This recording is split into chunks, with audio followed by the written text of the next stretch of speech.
Right, next. Next now. Next. Next pair. Sige, next pair. Yeah, you. Sige, three. Okay, you again. So if nobody would like to, but then other classmates would be allowed to play. Okay, go. Right. I said other students should be given a chance to play. Okay, you play.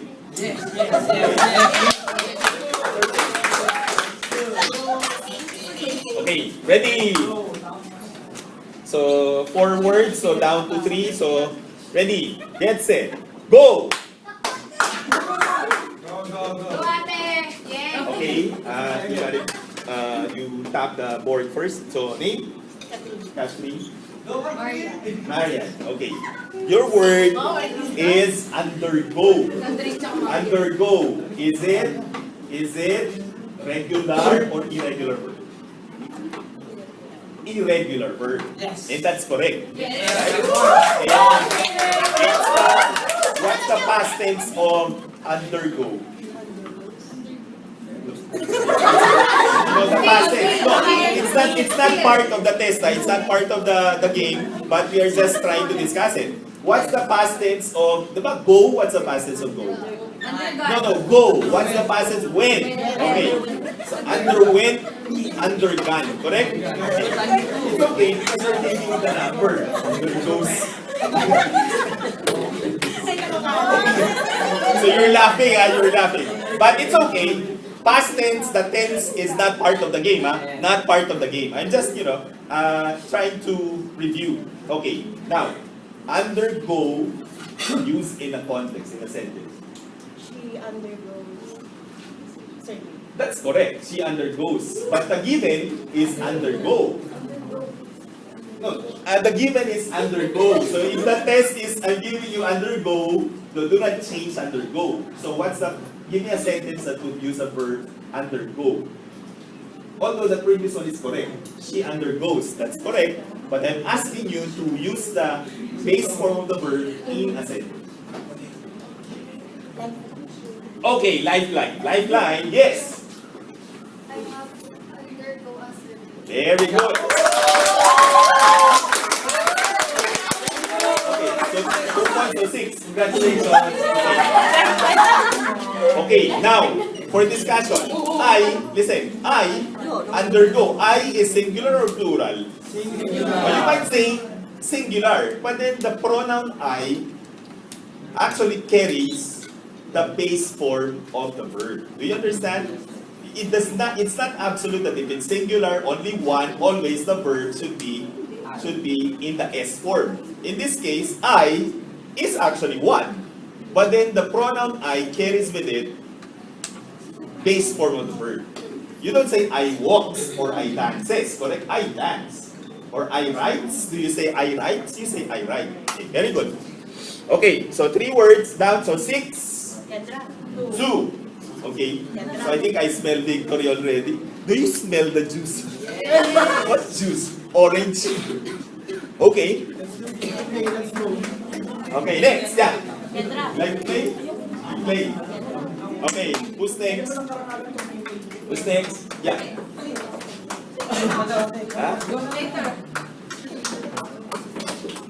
Huh? Okay, so they're requesting you to play.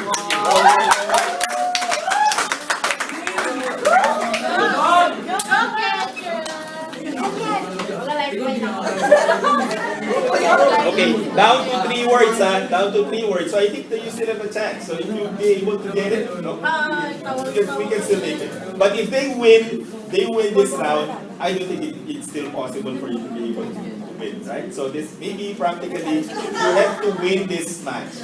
Alright? Ready? Get set? Go! Okay.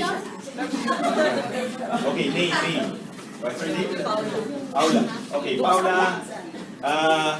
Your word is understand. Is it regular or irregular word? Are you sure? Okay, so still.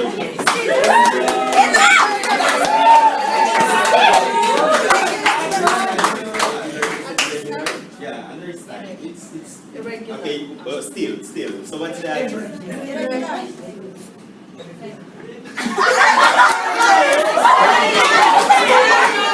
go back to her. Wait, in case the still wasn't able to get it right, then I will have to give her another chance. Okay, yes, what's the answer? Irregular. Irregular. Careful, ah. Careful. Now, use the word verb in a sentence. I am no regular student. I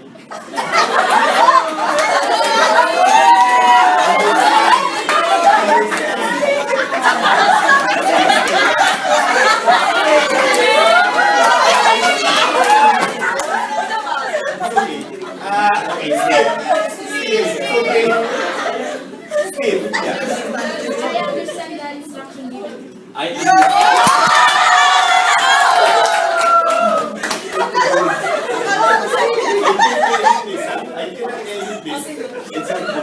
Okay, congratulations, Team B. And now for the awarding of orange. Picture. Congratulations.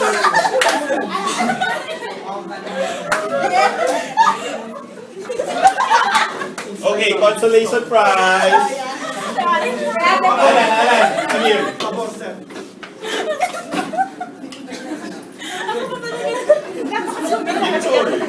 Consolation prize.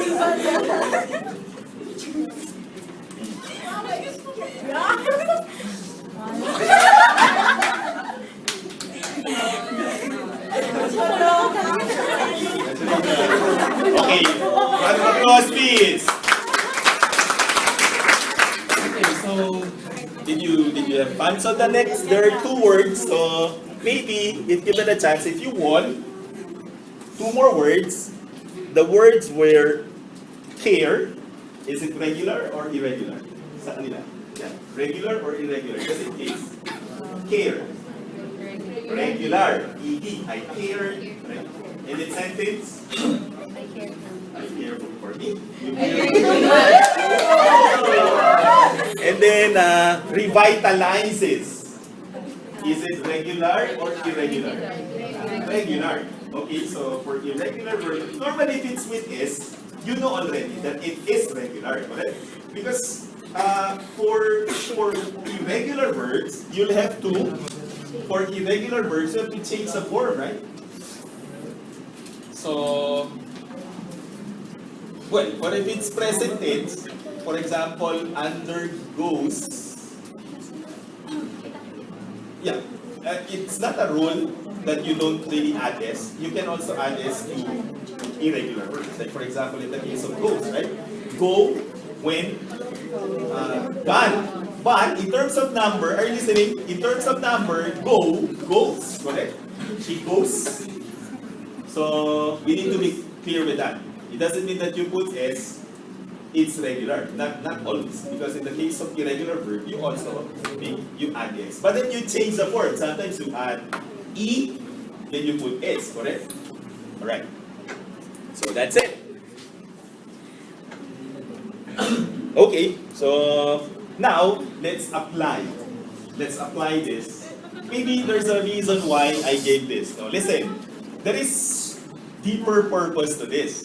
Because as you know, listen, I am reading your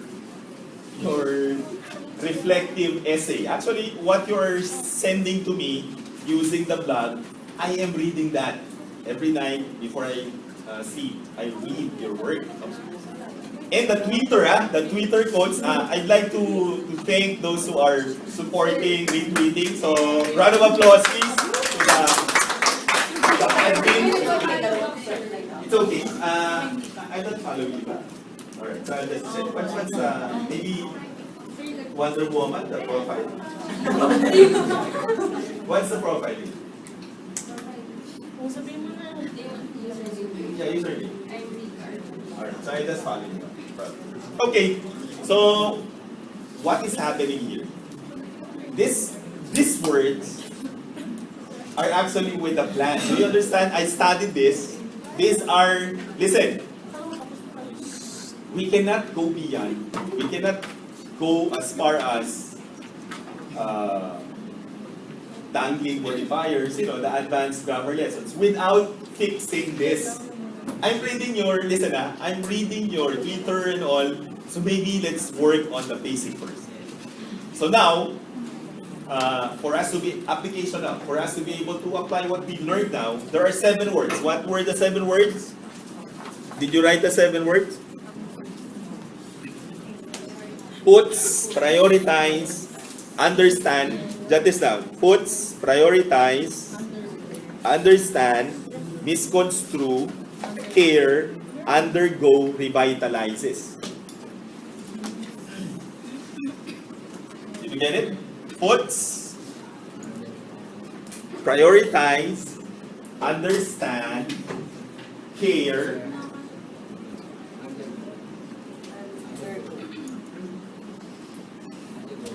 understand, misconstrue.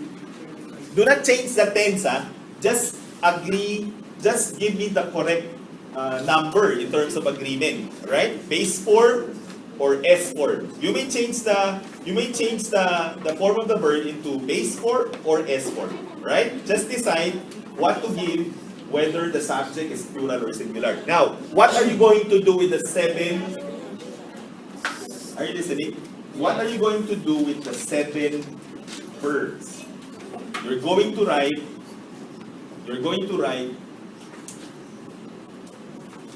an order letter. An order letter. A letter placing an order. You're ordering something.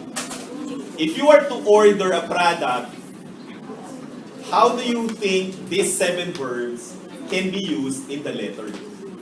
Again, in writing letters, 4 Gricean maxims should be remembered. Quantity, quality, relation, and manner. Quantity, be brief. Do not say things more than what is required or less than what is required.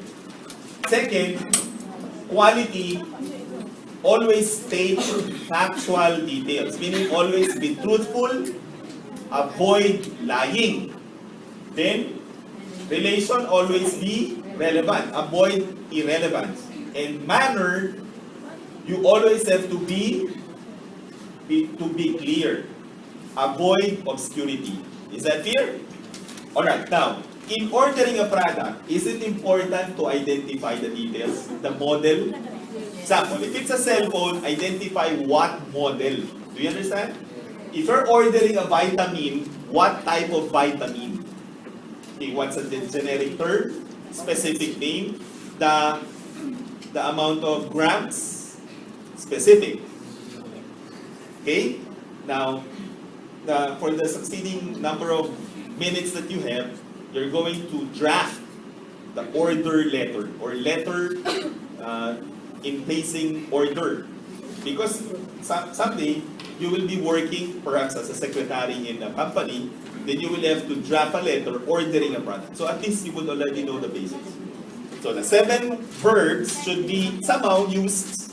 I think you can use this verb in a letter. I chose this. I chose these 7 verbs that you will be able to write a good order letter. Clear? So you may start now. Yes? Sir, what's the 7 words again? Yeah, again. Puts, prioritize, understand, misconstrue, care, undergo, revitalizes. Okay? So you may change the number, no? You may use the base form or the S form. What's important is that you will be using the same verbs.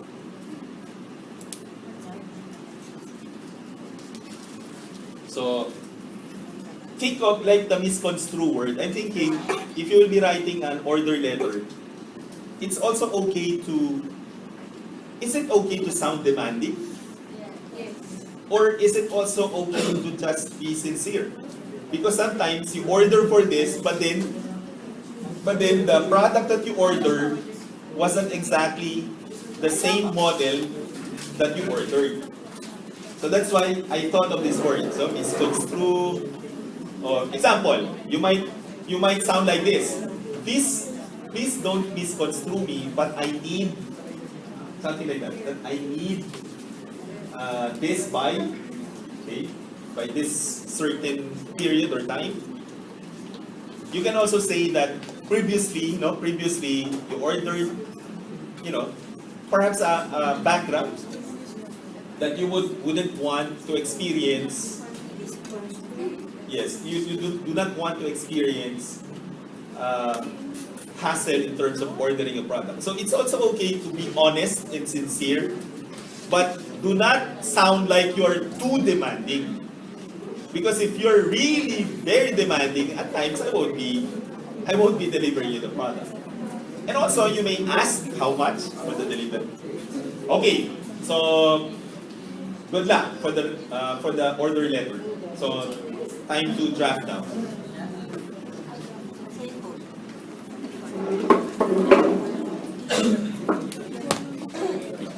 So you're done with the lesson.